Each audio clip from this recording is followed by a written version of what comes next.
Hi class, let's get started with our week one assignment. I'm going to go ahead and go over our report. I'm going to give you a couple of articles as well that are PDFs so that you can look at it. We are going to talk about agency theory this week, and you're going to be writing the report about the agency theory, the relationship between corporations and the form of corporations and organizations between managers and employees. So what I want you to do in the first part is that you're going to have a couple of bullet points throughout your paper, and you'll see this in the outline that I provide for you. You're going to answer each one of those so that you meet that criteria. And then in that report, it's very clear because you have the proper APA header in there so that we can get what we need to do. So the first thing is that we evaluate the nature of the agency's relationship within a corporation from an organization. So what is the problems with owners and managers? So a lot of times there's millions of problems that can happen with owners and managers. Just think about a small business. Sometimes the managers or even employees don't have the best interest for the company. They might have short-term goals. They might not care about the company. The owners want to maximize their profits um, and to get the highest return possible out of the company. Now, the next thing here is part that we're going to do is discuss the corporate agency conflicts that emerge and require monitoring. One of them is that we have to look at management. Management sometimes can be very short-term focused. Their reviews are always constantly every couple of quarters, or they have one once a year.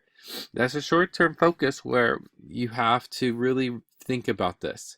An example for this is that if let's say that you had a budget for the year and you're a manager and you know that you can make the budget this year, but it's going to basically hurt you in the future.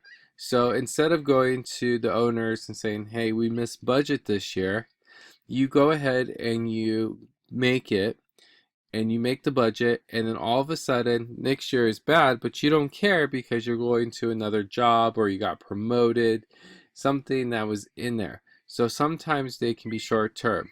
A lot of times shareholders can be short term as well. They want a quick pop in the stock price so that they can sell it and do well in that purchasing. The other thing is that we have to go to long term thinking. Financing means that a corporation basically will want to have it for the rest of our lives. It's a perpetuity of money that's supposed to come in. Corporations aren't supposed to really die. In the theory of them, that they're supposed to outlive the owners and continue to do well. Well, we know that's not true because we've seen companies file bankruptcy and go out of business. But that's because a lot of times the long-term thinking isn't really there. Thinking about this is that you can look at a couple of companies that have a problem with that. Is that, let's say that Kodak was doing really well in sales. They did a great job in sales in 2001, 2002, 2003, all the way up into 2004. That's because digital photography was starting to come into play and people would go and want to get a digital camera. But when they saw the prices of them, they bought a new nice camera. Well, that led to Kodak not having long-term thinking. The sales were good, shareholders were happy, management was getting rewarded with bonuses. In 2005, Kodak was really hurt because of the digital photography and they never adapted. So we can look at a lot of ways how to discuss this, but financial ratios help us the most in that requiring of monitoring. The next thing here is that we're going to discuss the influence of the board of directors. The board of directors are appointed by the shareholders, and the board of directors are the ones that manage management. And they also manage the shareholders.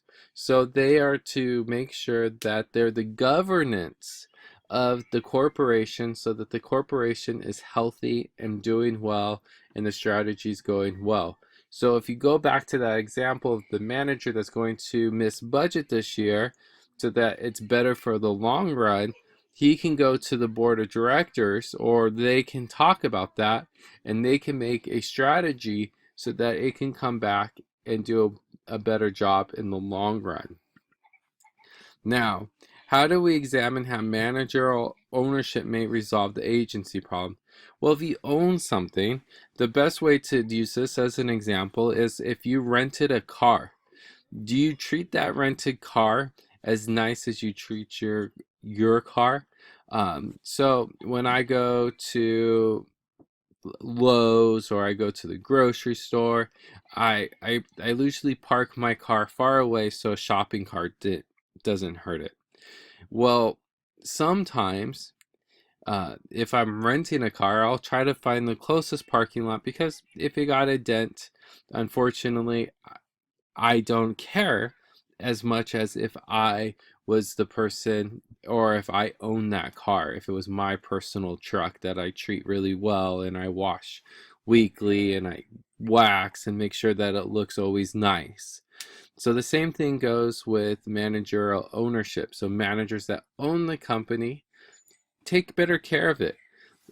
So there's a lot of different companies, like different ways that we can make sure that companies start to have more ownership in there. That can be part of the 401k, having stock in the company.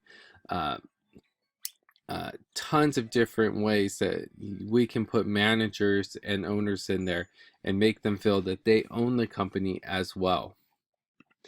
Now, the next one here is discuss how the institutional ownership can play an effective monitoring role within the corporation form of organization. So as the institutional ownership can come in, you can always see that, and a great way of this was when someone like Bill Gates or Steve Jobs leave a corporation, and then they've made all their money, and they're not as passionate about Microsoft or Apple anymore, and they're trying to still be effective in the monitoring the role within the corporation, but they've left. So having them be part of the board of directors, having them be part of a ownership of it, is really important. Peter Drucker, the father of modern management, always said that a board of directors position should be almost a full-time job, instead of just meeting 4 times a quarter or 4 times a year, that they should be being paid about working 90 days with faculty or with management to see how the company is in there. And so that institutional ownership can play a very effective way of owning it, that they manage the managers. So here's where you're going to make your recommendation, and you're going to constitute the best form of monitoring. What are your thoughts in there? And let's put that as well. Remember to provide a Christian perspective in here. I like to have the Christian perspective in the conclusion. I feel like that's a great way to wrap up a paper, and you'll see that in the outline that I provide to you. And of course, if you have any questions or concerns, you could always come to me through email or a phone call. We can always meet on video conferencing as well. I'm here to help you be successful. Have a good day.